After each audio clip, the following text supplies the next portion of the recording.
que está proporcionando essa webconferência.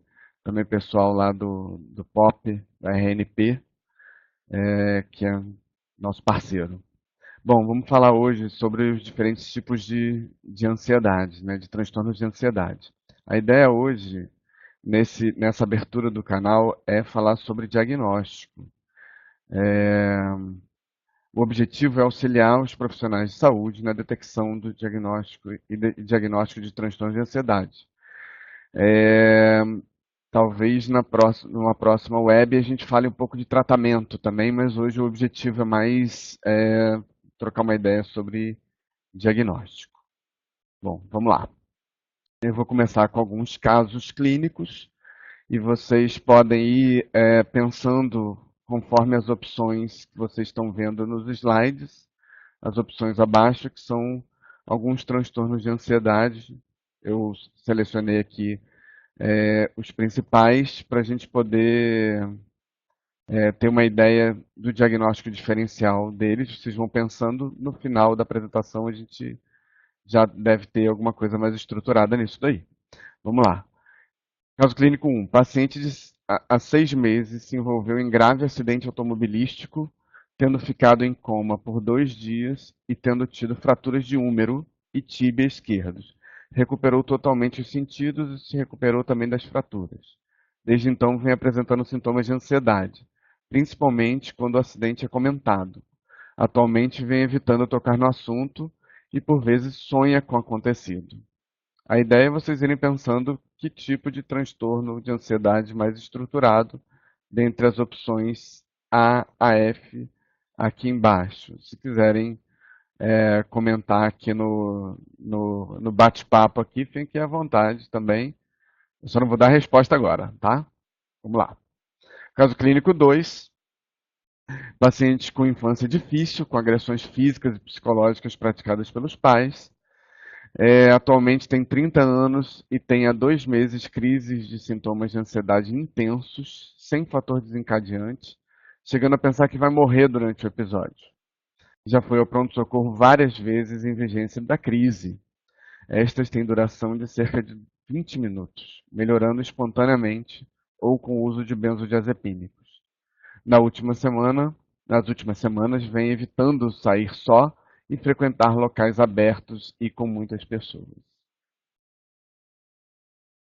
Caso clínico 3, mulher de 43 anos que há mais de um ano vem apresentando sintomas de ansiedade de intensidade variável, sem evento ou motivo desencadeante, principalmente nervosismo, preocupação com os filhos adolescentes e insônia.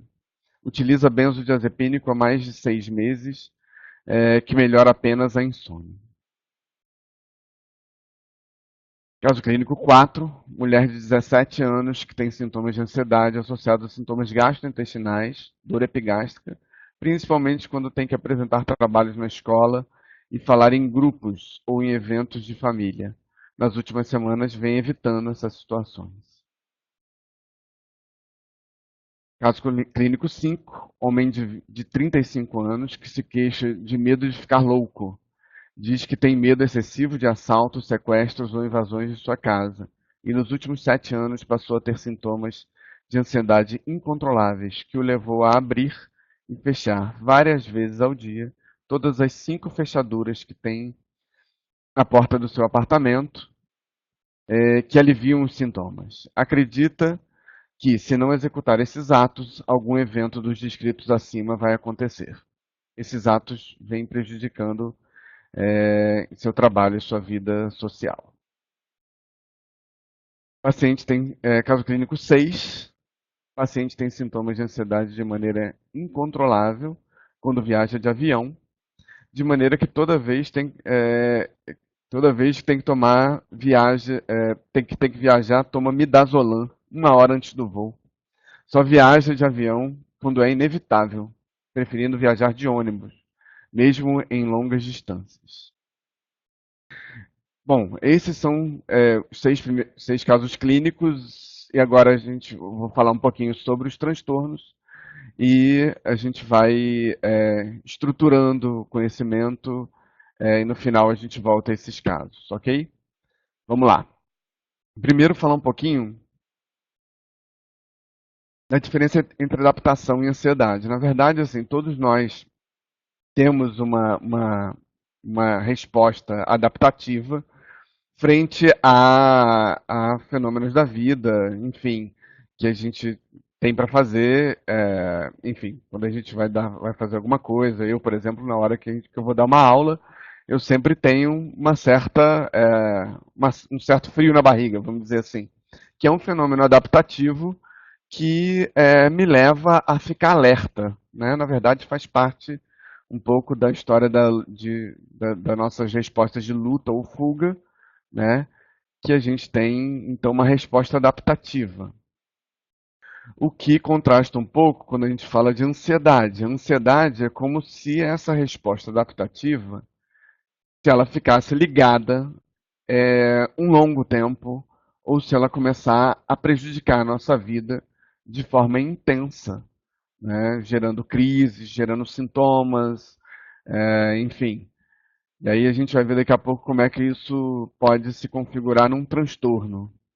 Quando é que a gente pode suspeitar, né, de pessoas com transtorno de ansiedade quando a gente está numa unidade de saúde, na unidade básica de saúde, que aqui é o nosso principal foco, mas em qualquer tipo de unidade a gente pode observar isso, né?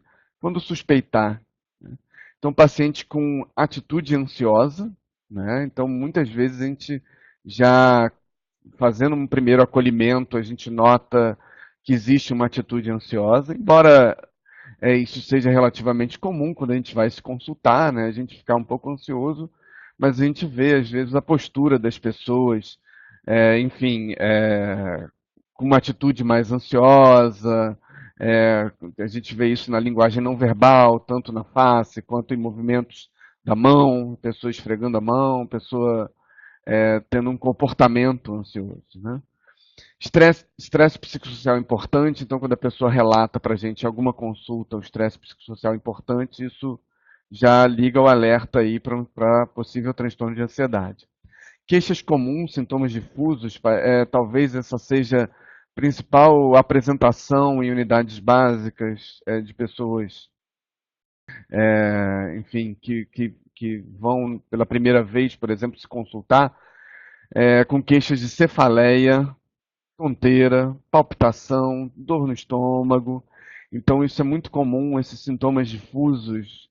Às vezes, a gente, enquanto profissional de saúde, né, a gente às vezes se entra na queixa, né? O ideal é a gente não, é a gente considerar a queixa, mas procurar ver o que tem por trás. E aí, exemplo aí da cefaleia, da tonteira, né? A gente sempre precisa ver o que tem por trás. Muita gente com tonteira, já que a gente está aí na semana da tonteira também, né? Muita gente com tonteira tem uma história por trás dessa queixa, né? Geralmente histórias difíceis, geralmente questões que levam a muita pressão na vida. E isso, na verdade, pode ser um sinal de transtorno de ansiedade. E a gente tem que pesquisar um pouco mais ativamente isso, né? Dor no estômago, quem já não ouviu falar em gastrite nervosa, né? Enfim. Sintomas somáticos sem explicação, muitas vezes as pessoas vêm com algum sintoma que às vezes a gente não consegue explicar. Eu me lembro de um professor meu que falou de uma pessoa que estava com dor no cabelo, né? Enfim, cabelo a gente sabe que não dói exatamente, mas as pessoas sentem, né? Enfim, não é uma invenção da cabeça das pessoas. As pessoas realmente sentem dor, é uma queixa muito comum, né? Dor no corpo, dor muscular, é muito comum. Então são sintomas somáticos, às vezes sem explicação clínica, enfim, a gente precisa estar atento para os transtornos de ansiedade. Paciente poliqueixoso, com mais de 3 queixas, vamos dizer assim, a gente já precisa pensar na possibilidade de ter um transtorno de ansiedade. E aquelas pacientes que são hiperutilizadores do sistema de saúde. Aquela pessoa que é conhecida da equipe, enfim, que a gente já conhece. Eu me lembro que eu tinha uma paciente no Você Magalhães que vinha toda manhã, ela estava toda semana ela estava na unidade, enfim, e aí a gente tem que suspeitar dos transtornos de ansiedade e tem que ter uma postura um pouco mais ativa, no sentido de fazer algumas perguntas para tentar ver se é um transtorno mais estruturado, né? É, falar um pouquinho de sintomatologia. A ansiedade é um problema de saúde que tem sintomatologia de diversas ordens, assim, né? Então a gente não tem sintomas só físicos, e nem só comportamentais ou emocionais, mas a gente tem uma série de sintomas de várias ordens. Eu ressaltaria alguns sintomas aqui nesse slide, sintomas somáticos, por exemplo, palpitação, taquicardia, dispneia, é comum, né, em pessoas com transtorno de ansiedade, seja como um sintoma basal que acontece, a pessoa tem uma sensação de palpitação que vem várias vezes ao dia ou que permanece, ou seja, em crise também, né? Então, tem pessoas que têm crise, que, que na verdade a palpitação, taquicardia e dispneia são sintomas que a gente tem também por uma descarga adrenérgica que a gente tem no corpo, né? A gente chama isso de diaforese na medicina.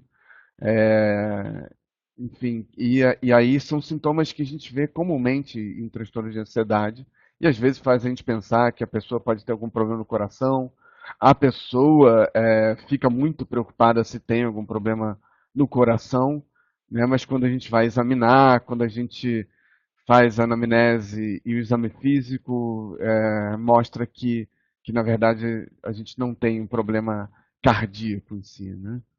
Dor epigástica, como falei, tem um sintoma muito comum que a gente vê, que é o bolo na garganta, né? A pessoa, né, geralmente coloca a mão, fala, estou sentindo um bolo na garganta, e muitas vezes isso não tem um substrato clínico no sentido de uma lesão de tireoide no pescoço, ou uma disfagia, uma dificuldade de engolir, mas geralmente as pessoas se queixam desse sintoma. E aí tem muita coisa de medicina narrativa, né? A coisa do bolo na garganta muitas vezes significa que a pessoa não está conseguindo engolir alguma coisa que está acontecendo com ela no dia a dia, ou que está tendo que engolir um sapo por dia, por exemplo. Situações que acontecem na vida, na família, enfim, no cotidiano da pessoa.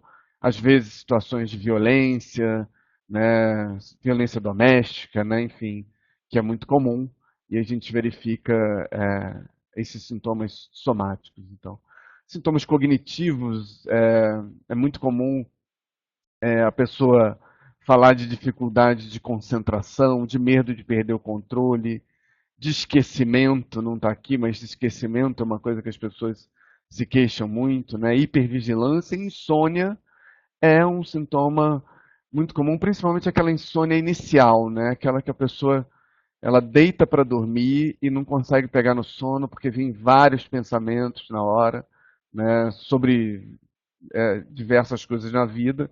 Então é uma coisa comum, um sintoma comum a gente vê a insônia. Sintomas comportamentais, a evitação, então é comum em alguns transtornos de ansiedade, a gente vai ver um pouco mais para frente, né, evitar entrar em contato com uma situação que deixa a pessoa ansiosa, né? Inquietude, isolamento, né, pode gerar, né, por essa evitação, por um medo de sair de casa, de ter crise. Medo é um sintoma fundamental assim, da ansiedade, irritabilidade, e tem alguns transtornos que cursam com distúrbios da percepção, né, que é a desrealização e despersonalização, que seria a sensação de que a realidade não é mais a mesma, né, no caso da desrealização, ou que a pessoa não é mais a mesma. Isso acontece em situações de estresse agudo, né, e nem sempre acontece em situações ruins, né, por exemplo. Eu tive uma sensação de desrealização clara quando eu tive meu primeiro filho, né? Foi uma coisa muito boa, mas quando eu saí da maternidade parecia que o mundo não era mais o mesmo. E é disso que a gente está falando. Às vezes isso acontece quando a gente tem situações ruins e muito importantes, né? Frequentemente, frequentemente esses sintomas de ansiedade não preenchem critérios de um transtorno mais estruturado, né? Mas que podem prejudicar a vida de maneira importante, né? Quando é que viram um transtorno de ansiedade? É quando causa uma incapacidade na vida, né? Ou quando a gente tem uma estruturação dos sintomas, e aí a gente vai falar, se deter um pouquinho mais nisso, talvez essa web contribua até mais para pensar nessa estruturação dos sintomas, quando é que eu digo que é um transtorno mais estruturado, conforme os quadros clínicos que a gente viu no início da apresentação, que a gente vai voltar mais tarde. Então, tem algumas perguntas que a gente pode fazer quando a gente está atendendo o paciente, quando a gente está lidando, ou até quando a gente está acolhendo pacientes na unidade, e que podem ajudar no sentido de tentar estruturar um pouco esses sintomas, para saber se é um transtorno mais estruturado, né? Lembrar que, frequentemente, a gente não consegue enquadrar o paciente que tem ansiedade em algum transtorno, né? E aí a gente pode, inclusive, fazer um diagnóstico longitudinal, que é uma coisa comum em psiquiatria, né? Fazer um diagnóstico longitudinal. Ao longo do tempo, a gente vai observando a estruturação, né, dos sintomas. Então, quando a gente fala, por exemplo, de crise ou ataque, né, de ansiedade, isso nos chama atenção para pânico, né, para transtorno do pânico, quando a gente fala de crise, né, embora outros transtornos cursem com crise também, mas essas crises, principalmente quando a pessoa tem medo, na verdade tem uma sensação clara que vai morrer, né? Enfim, isso é muito comum no, no transtorno do pânico, né? Então, lembrar sempre de transtorno do pânico em caso de crises. Muita preocupação com tudo, né? E aí, as letrinhas, sopa de letrinhas, a gente vai falar um pouquinho sobre isso. Transtorno de ansiedade generalizada, né? Cursa com muita preocupação com tudo, e talvez seja um dos transtornos de ansiedade mais comuns, né? A pessoa que tem preocupação com tudo. Acredito que vocês conhecem alguma pessoa que tem preocupação com tudo. Desconforto perto de outras pessoas, né? O que que a gente pode pensar? O transtorno de ansiedade social, que também é chamado de fobia social, né? Pessoas que têm, né, problemas em apresentar trabalhos, né, fazer apresentações de caso. Então, e na verdade é um desconforto perto de outras pessoas também. Pensamentos e sonhos com situação traumática. E aí, o que a gente pode pensar? No transtorno de estresse pós-traumático, né? Então, é uma coisa que a gente precisa perguntar, né, frente a pessoas com sintomas de ansiedade, é, se a pessoa tem um evento muito estressante, muito intenso, e a gente pode pensar no transtorno de estresse pós-traumático, né? Manias ou rituais motivados por pensamentos recorrentes ou intrusivos, a gente pensa no toque, né? O toque é um transtorno de ansiedade também, né? E que vem com pensamentos recorrentes e intrusivos. Lembrar que várias vezes, assim, é muito comum a gente ter a comorbidade de ansiedade com esses sintomas aqui embaixo, tristeza, astenia ou perda de interesse, que são sintomas de depressão. Então é muito comum a gente ter a comorbidade de ansiedade e depressão, então a gente tem que pesquisar ativamente, né, se as pessoas têm isso. Então, lembrando, como sempre, nem sempre conseguimos identificar o tipo de transtorno numa pessoa com sintomas claros, né? E esses sintomas, eles têm, geralmente, sintomas ou transtornos, importantes associação com estressores de vida. Separação, abandono, abuso sexual, perdas de pessoas queridas, que são situações mais importantes, estressores, às vezes muito intensos, mas eu diria que tem outras coisas do dia a dia que também estão associados com ansiedade. Por exemplo, racismo, bullying, também podem estar, que também são importantes, né? Mas são questões cotidianas, mas também aparecem e estão associados com transtornos de ansiedade e com depressão também, né? Falar um pouquinho sobre diagnóstico diferencial e aí vou colocar um caso clínico para exemplificar, né? O caso de uma mulher de 42 anos com sintomas de palpitação, sudorese e insônia, que são sintomas clássicos aí de ansiedade, né? Refere que vem sentindo nervosismo há muito tempo, mas que piorou há 2 meses. Tem inchaço nas pernas e sente a pele quente, como se tivesse febre e as mãos frias. Sua menstruação está irregular e refere perda da libido. Informa alteração do trânsito intestinal com eliminação de fezes diarreicas de maneira intermitente. Está se tratando com chá de erva cidreira e produtos à base de maracujá. Muito comum, então, esses sintomas, tanto sintomas mais de ordem psicológica, como nervosismo, né? A pessoa se queixa do sistema nervoso, né? Doutor, eu tô com o sistema nervoso. É, enfim, o sintoma de nervosismo é muito comum, né? Mas também com sintomas físicos, né? Às vezes de pele, às vezes sintomas que interferem na menstruação e interferem também no trânsito intestinal, são muito comuns em transtornos de ansiedade. Porém, a gente precisa examinar os nossos pacientes, né? Olha só a descrição no exame. Lúcida e orientada, atitude ansiosa e inquieta, e aí, ó, isso aqui já é importante, atitude ansiosa e inquieta, apertando as mãos com frequência, hidratada e corada, altura 1,67, peso 70, exame da face, redução do sulco palpebral em olho direito e discreto lead lag à direita. Esses sintomas, eles já são sintomas um pouco mais específicos, são sintomas do globo ocular. O lead lag é uma diferença de tempo quando a gente examina o movimento ocular, de tempo do movimento do globo ocular para o movimento da pálpebra.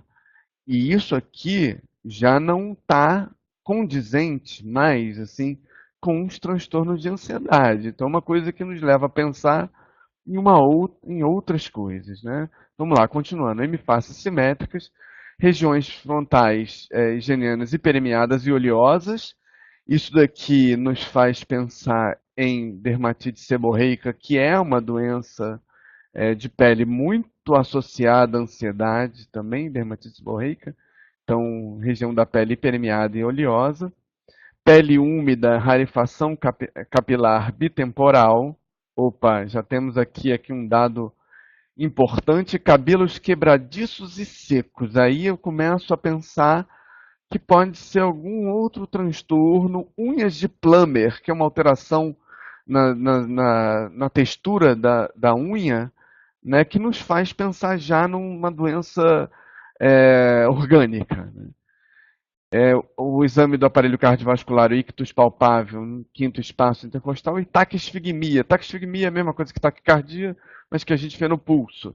De 124 batimentos. O paciente em repouso, com taquicardia de 120, a gente já começa a pensar em outras coisas. Raramente a gente vê uma pessoa que não está em crise de ansiedade com uma taquicardia dessa monta. PA 150%, então temos uma pressão alta. Então a gente faltou aqui, eu costumo perguntar para as pessoas, o que vocês acham que está faltando aqui? É o exame da tireoide. O exame da tireoide é fundamental e que daria para a gente uma dica. Esses exames, o exame físico, tanto a questão do ocular quanto a questão ungueal das unhas, né? E aí complementando com a pele e a fronte, ele nos faz pensar em hipertiroidismo. Então, hipertiroidismo é um diagnóstico diferencial importante dos transtornos de ansiedade que a gente não pode deixar passar e classificar uma pessoa com ansiedade e a pessoa tendo uma doença orgânica. Então, fazer o exame físico é a melhor coisa para fazer o diagnóstico diferencial de ansiedade. Fazendo o exame físico, a gente pode chegar a doenças, né, orgânicas, como asma, por exemplo, asma e DPOC, no paciente com dispneia, e fazendo o exame físico, facilmente a gente detecta sibilância, a gente detecta aumento anteroposterior do tórax, no caso de DPOC. O hipertiroidismo, como eu falei, existe aí sinais ou sinais no exame físico claros. Pacientes com doenças cardíacas, como angina, insuficiência cardíaca congestiva e arritmia, no exame físico a gente é capaz de detectar, um exame cardiovascular sendo feito adequadamente, a gente consegue diagnosticar. E o feocromocitoma é uma doença rara, uma neoplasia de suprarrenal, secretora de adrenalina, né? E adrenalina é um neurotransmissor que está envolvido em questões de ansiedade, mas é uma doença mais rara, mas que a gente pode detectar aí sinais ao exame físico.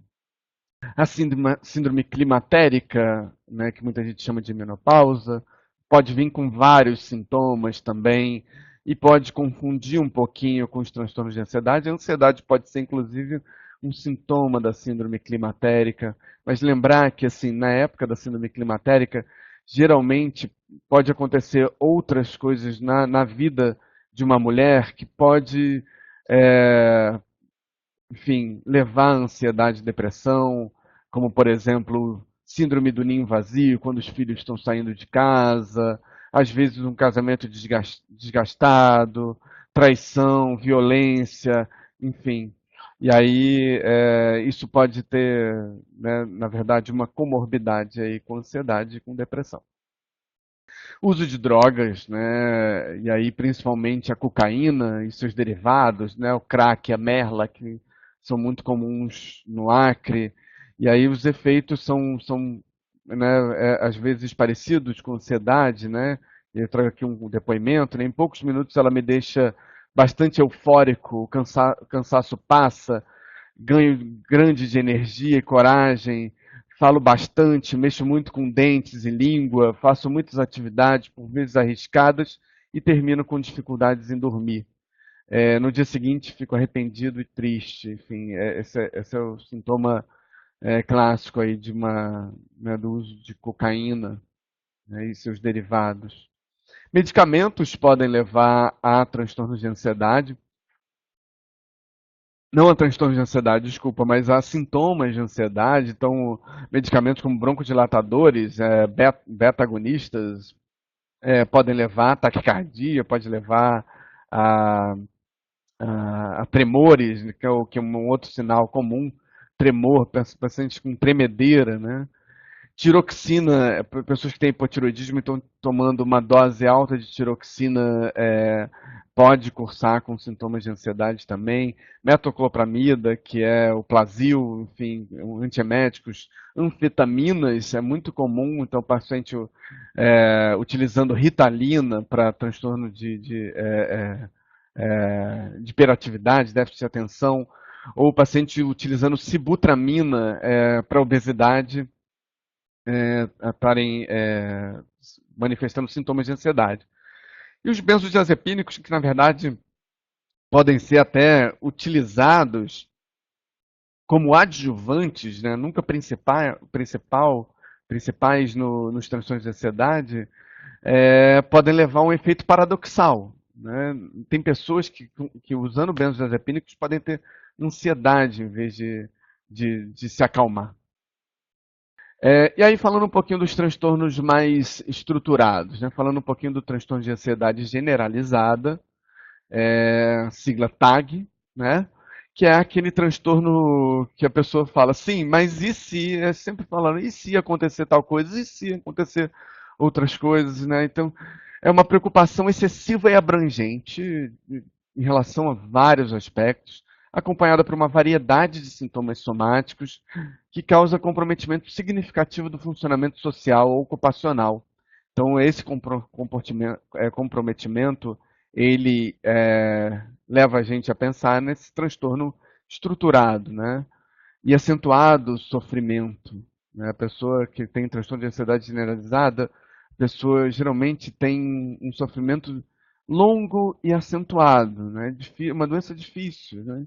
Sintomas gerais de ansiedade, nervosismo e preocupações excessivas, dificuldade de controlar essa preocupação Então muita gente acaba falando para a pessoa, você se preocupa com tudo, e realmente, né? Mas isso não é porque a pessoa quer, né? Mas é porque a pessoa ela está realmente com um problema de saúde importante, né? Um transtorno que às vezes que precisa de tratamento, né? Precisa de tratamento psicoterápico, ou às vezes precisa de tratamento medicamentoso também. Tensão, inquietação, irritabilidade, dores, fadiga. E aí, falando de dores, é muito comum a associação entre transtorno de ansiedade generalizada e o que a gente conhece hoje como fibromialgia, né, que são dores no corpo e tem muita associação com depressão e ansiedade, mas não tem nenhum substrato orgânico, né? Se a gente fizer uma biópsia de músculo, vai dar normal, né? Fadiga, cansaço, é muito comum também, transtorno de ansiedade. Dificuldade de concentração, olha aí, esquecimento, as pessoas vão sempre. E aí, às vezes, com medo mesmo de estar com Alzheimer, né? O esquecimento. E aí a gente tem que diferenciar um pouquinho a questão da memória, né, com a atenção, né? A pessoa com transtorno de ansiedade, a pessoa tem um distúrbio de atenção. Então, aquela pessoa que entra em casa, deixa o celular, mas está pensando em outra coisa, deixa o celular num lugar e depois fica procurando o celular e não sabe muito bem onde é que colocou. Insônia é muito comum também, é uma doença crônica e persistente e tem muita comorbidade com depressão, né? Ansiedade generalizada. Então tem aqui um depoimento de uma paciente, né?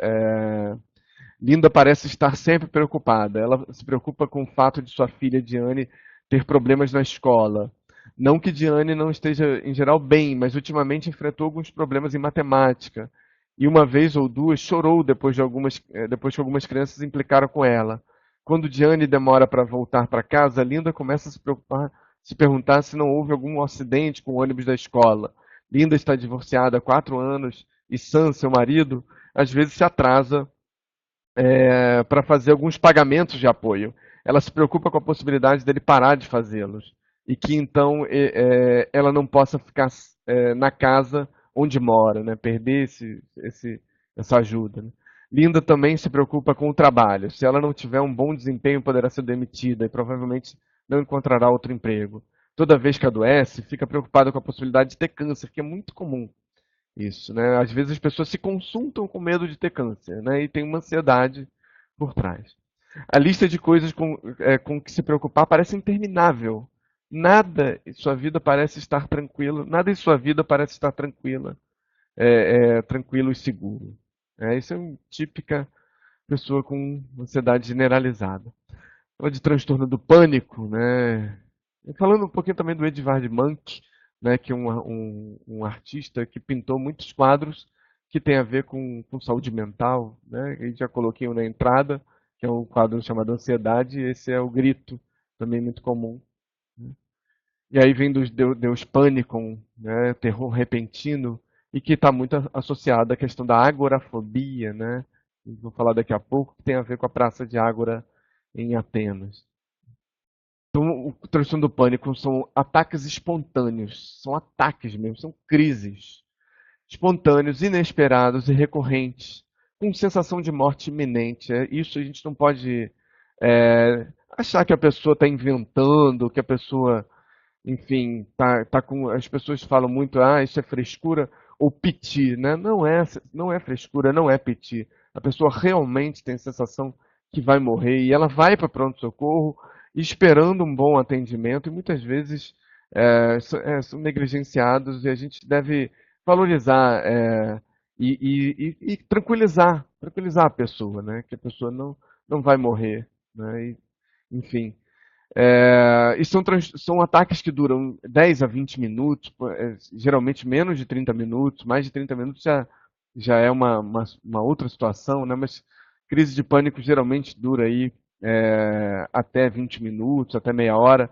Tem uma ansiedade antecipatória em alguns locais, assim, que a pessoa já fica pensando, será que eu vou ter crise? E aí começa a ter sintomas de ansiedade mesmo, e aí vira uma bola de neve, né? Vira um ciclo vicioso, e aí a pessoa pode entrar em crise.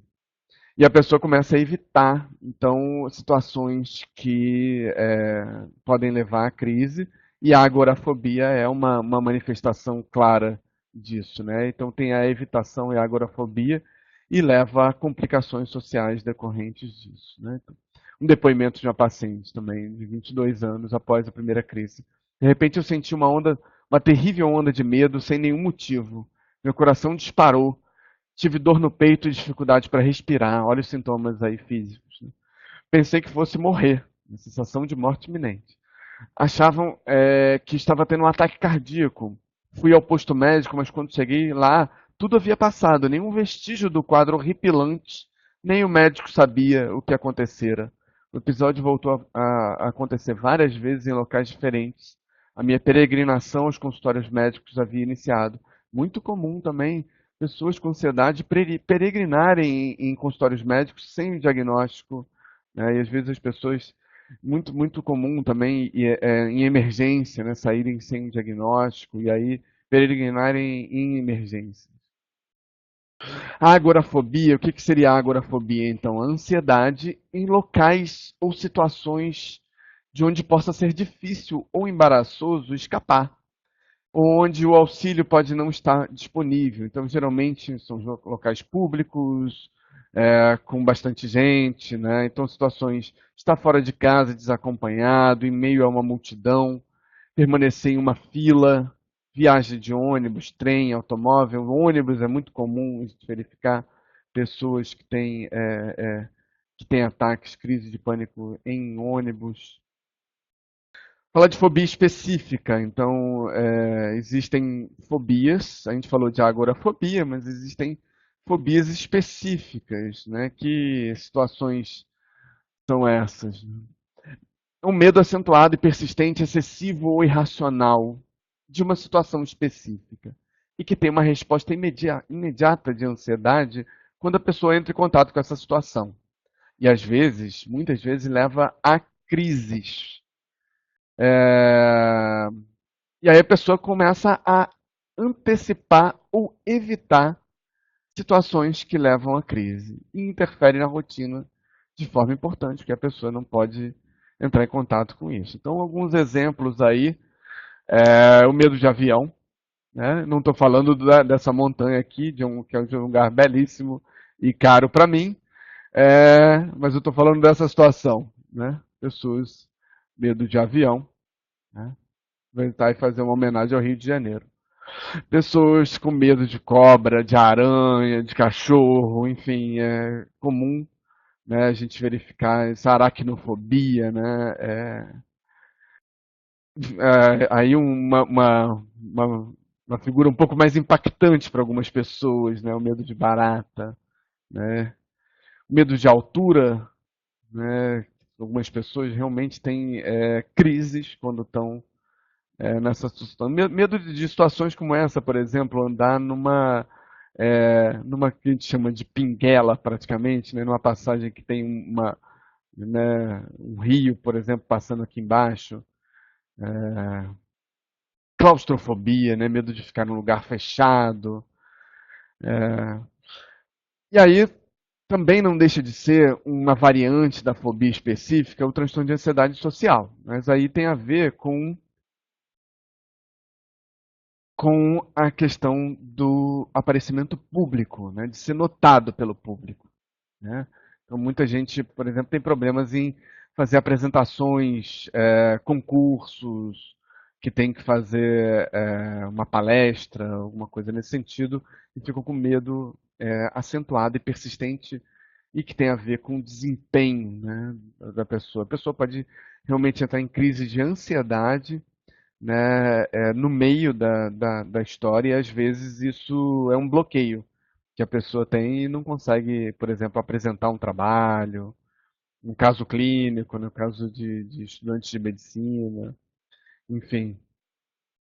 Evitação, a pessoa então começa a evitar, né, fazer a situação, tem uma ansiedade antecipatória importante e também interfere de uma forma importante na rotina. O toque é um transtorno bem complexo, né? Bem complexo. Tem vários filmes sobre isso. Indicaria um filme que eu vi recentemente, por indicação dos meus alunos, chamado Toque Toque. Tem na Netflix. Indicaria todo mundo ver.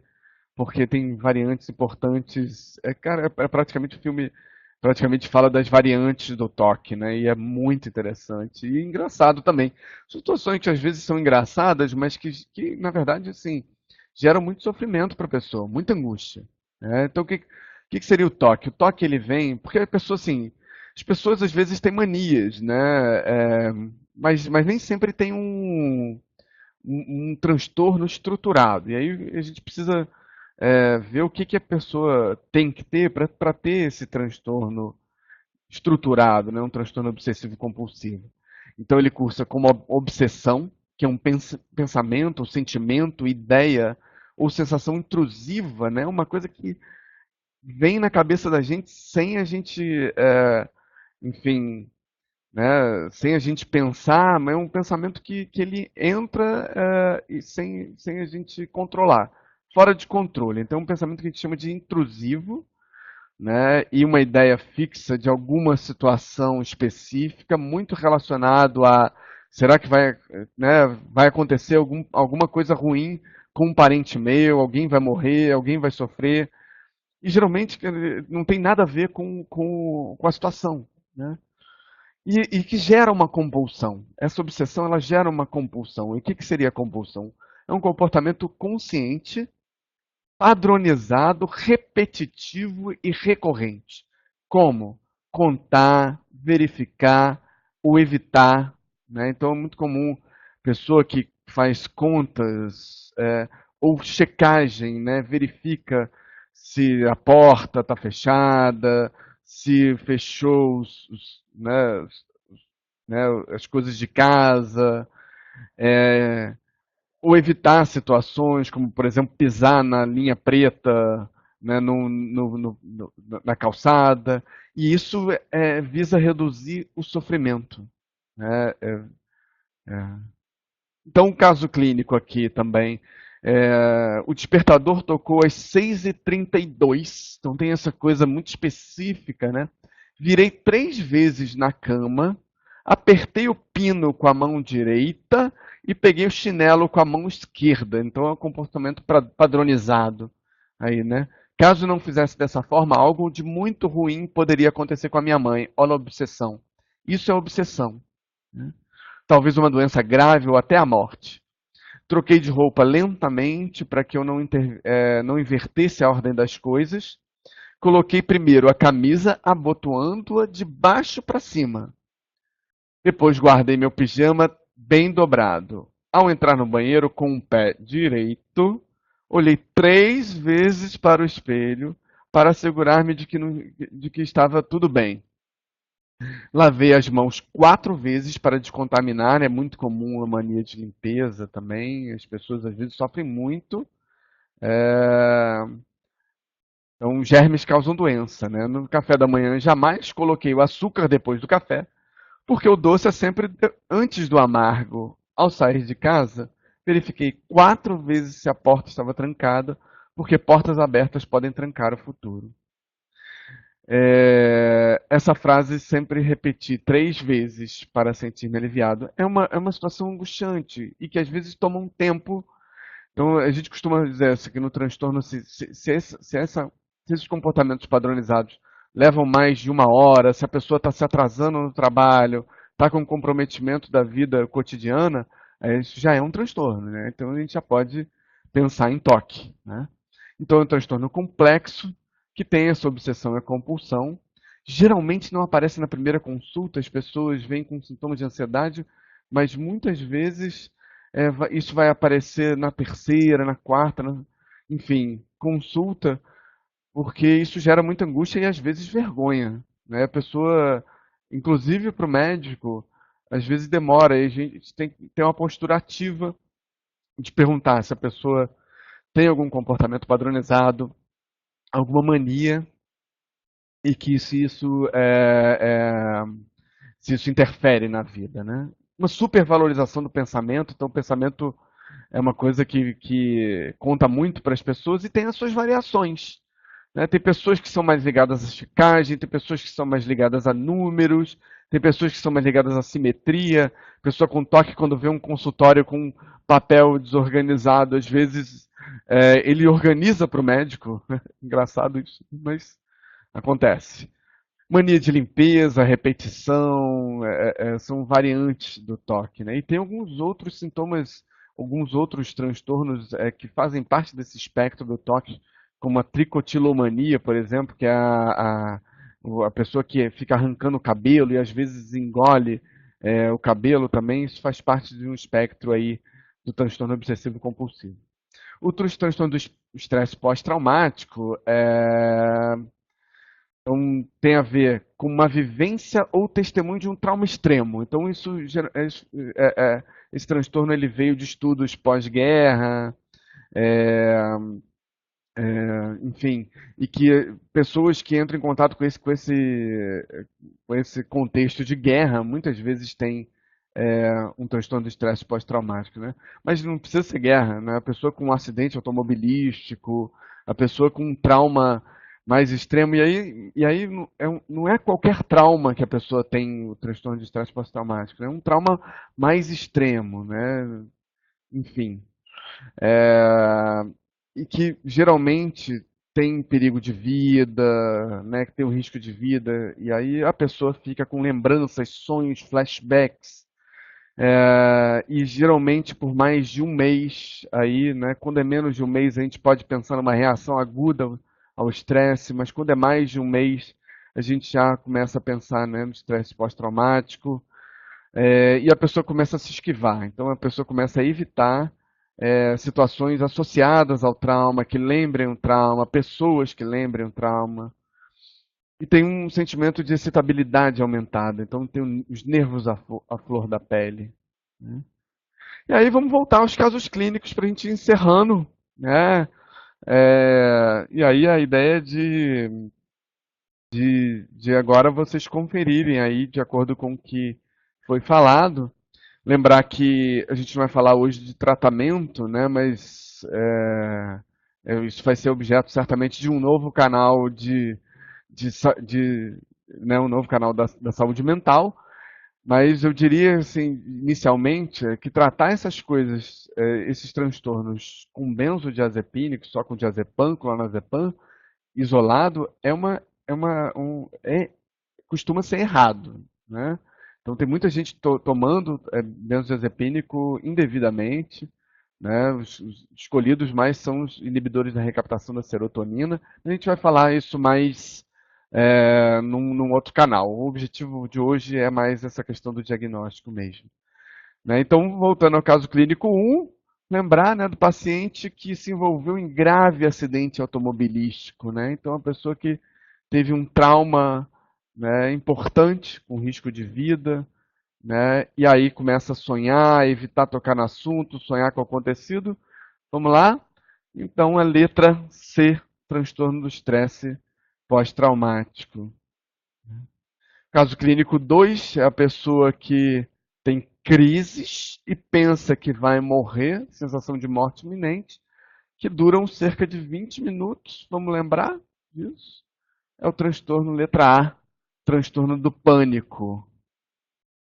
Caso clínico 3 é uma pessoa com nervosismo de intensidade variável, sintomas de intensidade variável, preocupação com o filho adolescente, se preocupa com tudo de maneira excessiva, enfim.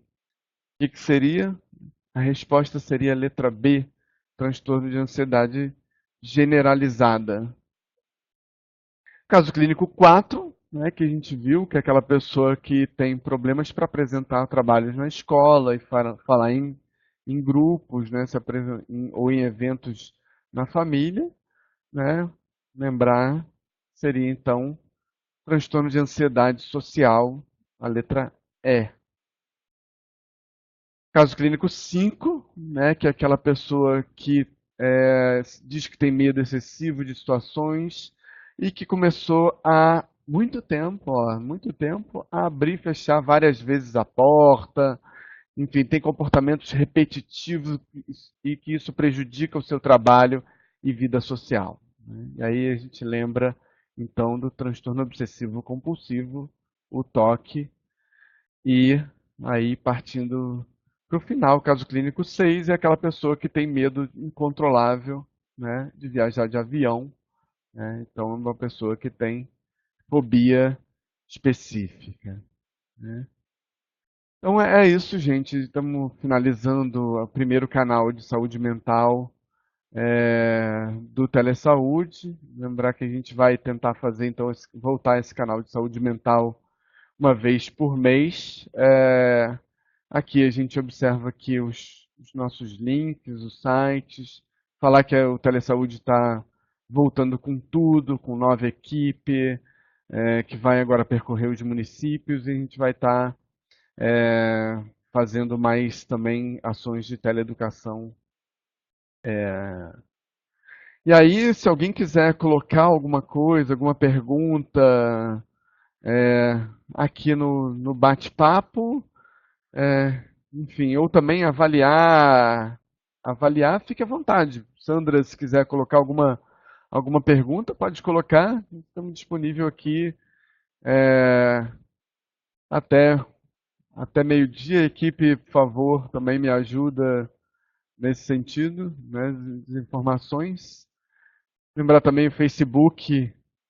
Facebook vai ser ativado agora que a gente vai ter bolsista de comunicação, Facebook, Instagram, enfim. É, é, E aí vocês podem colocar aqui no bate-papo alguma pergunta, né, sobre os transtornos de ansiedade, mas eu espero que vocês que tenham contribuído aí para que estruture um pouquinho o raciocínio aí nesse sentido, né?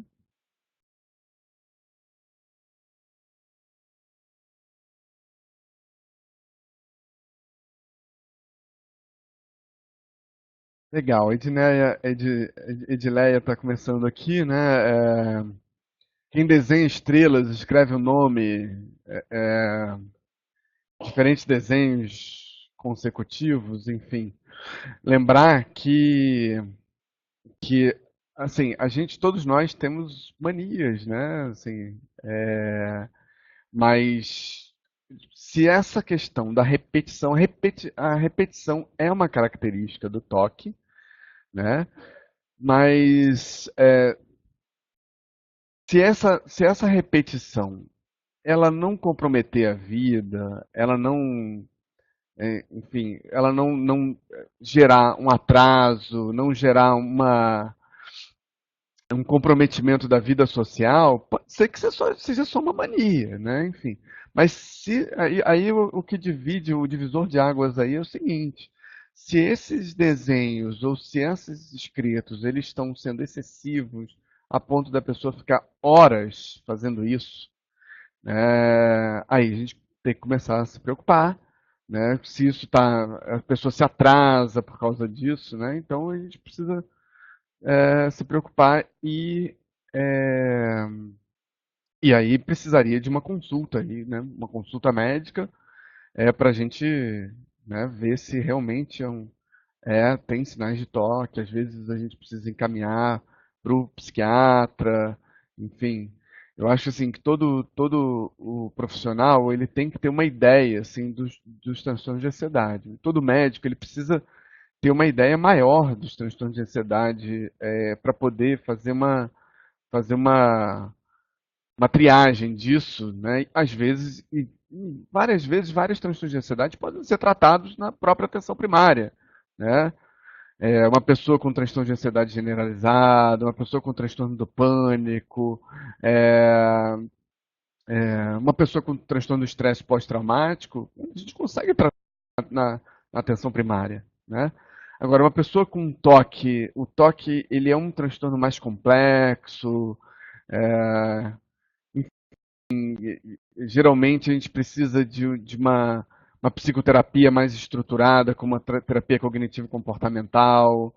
é, Enfim, a fobia específica, a gente tem técnicas hoje de sensibilização, e que aí, às vezes a gente precisa de serviços mais estruturados para fazer essa sensibilização, que são a pessoa às vezes hoje tem realidade virtual, a pessoa é exposta ao que ela tem medo gradativamente, né? E aí para dessensibilizar a pessoa, né? A Vanessa está colocando aqui muito interessante essa pergunta, né? Que cuidados devemos observar em relação à sobreposição desses transtornos com dependência química? É realmente um problema, né? Então, a pessoa com dependência química, a pessoa, várias vezes, ela manifesta um transtorno de ansiedade. Muitas vezes, uma ansiedade assim que não se estrutura muito, né? Mas muitas vezes isso, às vezes, é enquadrado em alguns transtornos, né? E aí, o que a gente tem que pensar é que pode existir uma associação clara com os quadros, tanto com os quadros de intoxicação, quanto com os quadros de abstinência, né?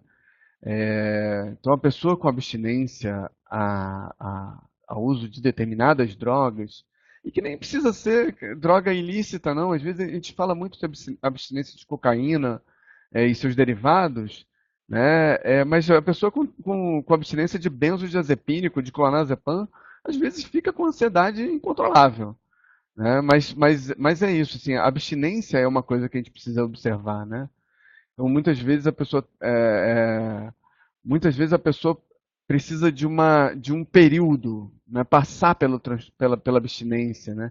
Às vezes ele não está com um transtorno mais organizado, estruturado, mas são sintomas ligados à abstinência ou intoxicação, né? Intoxicação, algumas drogas, como eu falei, da cocaína, por exemplo, anfetaminas, êxtase. Hoje a gente tem algumas drogas sintéticas, MDMA, que algumas pessoas utilizam em festas, carnaval, né? A gente precisa intoxicação por essas drogas e, se confunde muito com quadros de ansiedade, né? Então a gente precisa principalmente pensar nisso, né? Intoxicação e abstinência. E às vezes a gente não precisa tratar como se fosse um transtorno de ansiedade clássico. E aí, nesse ponto, até os benzodiazepínicos, eles ajudam muito. Assim, a uma pessoa passar por uma abstinência, passar por e até, às vezes, em casos de intoxicação, né? Mas boa pergunta, viu, Vanessa? Assim, é importante isso, a questão da dependência química. Certamente a gente vai no canal de saúde mental mais para frente falar da dependência química e vocês podem também sugerir palestrantes, sugerir pessoas para a gente chamar para fazer webs. A gente está cheio de pessoas que lidam com esse problema no estado, né, e que podem contribuir e que a gente vai ter o maior prazer em chamar. Esse é só o primeiro, né? Certamente vocês vão ver outras caras aqui. A gente está programando um agora para terça-feira, mas é sobre gestão, é um canal de gestão, né? O doutor Osvaldo, a gente vai ter ele aqui na terça tarde. Quem quiser também está convidado a participar aí do, da próxima web. Mas enfim. Alguma outra questão, alguma outra pergunta, gente? Já queria ir agradecendo aí a participação de todos aí, né? Com certeza, Sandra. A Sandra está aqui falando, Sandrinha, minha amiga, está aqui falando é, que para evitar a peregrinação, o médico deve trabalhar com o psicólogo. Fundamental, a ideia de trabalhar em conjunto, trabalhar em equipe, é, nesses casos, trocar ideia com os outros profissionais da equipe. Eu já trabalhei assim muitos anos assim com profissionais da psicologia juntos, e isso a gente aprendeu um monte, né? Provavelmente muita coisa que eu sei de saúde mental foi desse contato que a gente tem, junto com os profissionais, né, com outros profissionais. A gente pode falar também mais para frente, em outras situações, sobre as psicoterapias utilizadas nos transtornos de ansiedade. Muitas vezes a gente não precisa de utilizar medicação, a gente pode pode fazer psicoterapia, e com muitos bons resultados, né? Vários tipos de psicoterapia. Falando aqui também, né, da supermedicalização da criança, né? Lembrar que, assim, esses transtornos mentais comuns, eles são, geralmente na criança, eles têm uma apresentação diferente, né? Então, muitos sintomas físicos, alguns sintomas como constipação intestinal, por exemplo, dor abdominal, constipação intestinal, são muito comuns em criança e que a gente às vezes fica tratando sintomaticamente, mas isso às vezes, às vezes tem a ver com alguma situação que está acontecendo em casa e às vezes violência mesmo, né? Então a supermedicalização, você falou da supermedicalização e é grave sim, porque às vezes, cara, a criança é,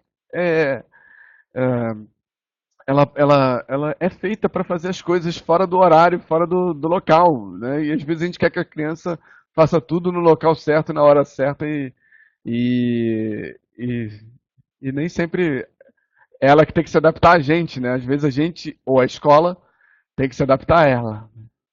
Grande Erzen, lá do Jardim Primavera, muito bom ter você por aqui, rapaz. Muito bom mesmo.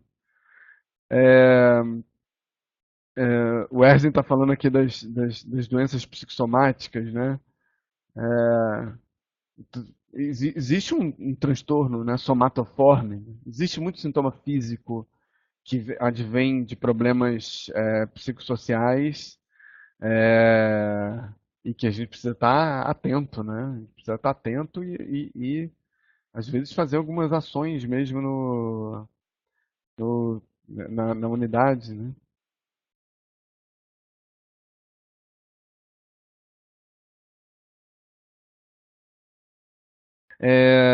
O Lucas está falando aqui, conheço uma pessoa que relatou uma vez que sempre quando está à beira de algo muito alto, tem a sensação que existe que alguém próximo é para empurrar. Nesse caso é uma fobia que se pode diagnosticar nesse caso? Não, nem sempre, assim. Na verdade, sim, muitos de nós. Rapaz, isso já aconteceu comigo também. Em locais altos, a gente tem esse tipo de sensação, né? Às vezes, pensamento, assim, até de se jogar, né? E às vezes é com a sensação que vai cair e tal. Isso não se configura uma fobia, né? A fobia seria se a pessoa trava, entra em crise e tem sintomas intensos de ansiedade nesses casos, né? Então, e aí que isso existe também muito. Então, nem sempre é só a pessoa que tem esse tipo de sensação, ela é configurada assim com uma fobia, precisa de tratamento, nem sempre é.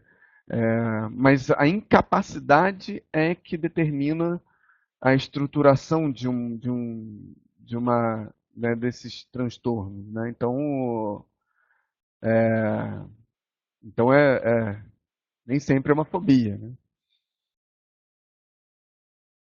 Legal, Sandra, você está falando aqui, né, que nem, às vezes o profissional que se detém nos sintomas e não faz uma escuta qualificada, né? É, é fundamental a pessoa, quer dizer, o profissional que está fazendo escuta, né, de uma pessoa, e até eu falei, né, de ver por trás da queixa, né? Gente, a gente precisa ver que cada pessoa é uma pessoa diferente e cada pessoa tem uma história diferente. E às vezes as histórias é, estão ligadas a desenvolvimento de transtornos. Então, muitas vezes no ambulatório, a gente está vendo uma pessoa que está com sintomas e na narrativa, na escuta qualificada da pessoa, daqui a pouco a pessoa fala de um abuso, de uma situação importante que vivenciou e que tem a ver com, né, com esses casos, né, com o desenvolvimento desses quadros, né. Boa, Érico. Assim, as crianças, então, né, assim, a dificuldade do aprendizado é uma coisa que pode apontar para um transtorno tanto depressivo quanto de ansiedade, né? Então, geralmente isso reflete no rendimento na escola em casos de crianças, né? Então a gente precisa ficar atento a essas questões, né? Muito boas as contribuições aí de vocês. Muito interessante. Queria mandar um abraço ao pessoal que ainda estiver aí, para o pessoal de Acrelândia. É, enfim, o pessoal acho que ainda está aí, né? Muito bom ter pessoas dos municípios aqui com a gente. Enfim, ficamos à disposição aí, se vocês quiserem mandar sugestão por e-mail, é, de outras web conferências, não só sobre saúde mental, mas sobre outras coisas também. Sandrinha está mandando aqui a história, né, do usuário que não fala que usa droga, né? O profissional, se o profissional que investiga né, se deve perguntar que se a pessoa usa droga. Sim, sim. A gente sabe que nem sempre isso aparece numa primeira consulta e às vezes até, assim, às vezes até uma primeira consulta o objetivo da gente é conseguir uma segunda consulta, né? E se numa segunda consulta a gente tiver um vínculo, né, o fortalecimento desse vínculo, né, a pessoa fica mais à vontade. Às vezes a gente faz perguntas, às vezes a pergunta é fundamental para a primeira consulta, às vezes nem sempre, né? Então a gente precisa ver realmente, pensar na necessidade daquele paciente específico. Às vezes a gente tem que perguntar ativamente, mesmo às vezes a gente escuta mais do que pergunta, né? E às vezes a gente até propõe o início de tratamento e lá pelas tantas a pessoa fala que tem um problema mais estruturado, que tem um problema relacionado a drogas, violência. E outra coisa é a violência, né? Violência doméstica nem sempre aparece na primeira consulta e nem sempre a gente pergunta na primeira consulta, né? Às vezes a pessoa vai ficar à vontade para falar disso numa terceira ou quarta. Às vezes tem paciente que eu acompanhei durante anos e que a paciente lá pelas tantas, a paciente se sentiu à vontade. E muitas mulheres, assim, que falam pela primeira vez, assim, doutora, eu vou falar é, pela primeira vez uma coisa que aconteceu comigo para alguém. Você é a primeira pessoa que eu estou falando isso, e às vezes é uma situação que aconteceu há 10, 20 anos, e a pessoa hoje tem um transtorno de ansiedade estruturada, né? E aí que teve uma história, né, como essa, e a gente precisa pensar nisso. E aí, cara, as psicoterapias são muito importantes para isso, né? Legal, Érico. Debate importante a história né, o suicídio hoje. A gente está lidando com esse problema. A gente, na verdade, é, assim, a gente sempre, né, teve esse tipo de problema, mas agora a gente está vivendo realmente uma agudização. E aí eu diria, assim, que principalmente aí em adolescentes, pessoas jovens, estão aparecendo muitos casos ultimamente e esse debate é sempre importante, né? Então, certamente aqui a gente vai voltar a esse tema aqui na web, no canal de saúde mental, que a gente está aí começando hoje. E eu queria deixar aberto aí aos militantes da saúde mental, Sandrinha, nossa decana da saúde mental, para você vir falar aqui também e ficar aberto para o movimento de saúde mental, para participar do canal. O canal é nosso, né? O canal é de todos nós. É, isso aí, Sandra. Assim, nas UBSs as pessoas chegam com sintomas e às vezes não falam que usa droga. Droga e violência são tabus. As pessoas nem sempre falam de início, né? É, enfim. Os CAPs também, que não são álcool e drogas, isso pode aparecer, né? O uso de drogas pode não aparecer. Queria mandar um abraço aí para minha amiga Laís, que tá, pelo jeito tá aí no CAPS, né? Queria mandar um abraço para toda a equipe do CAPS também, do CAPS AD. É, meu amigo Oswaldo deve estar por aí também, né? Enfim, agradecer também. A gente está fazendo uma pesquisa. Começamos a fazer uma pesquisa aí sobre a questão da descentralização do laboratório do OSMAC. Começamos a entrar em campo ontem, né? Ontem e hoje. Queria agradecer a ajuda de vocês aí nesse sentido também.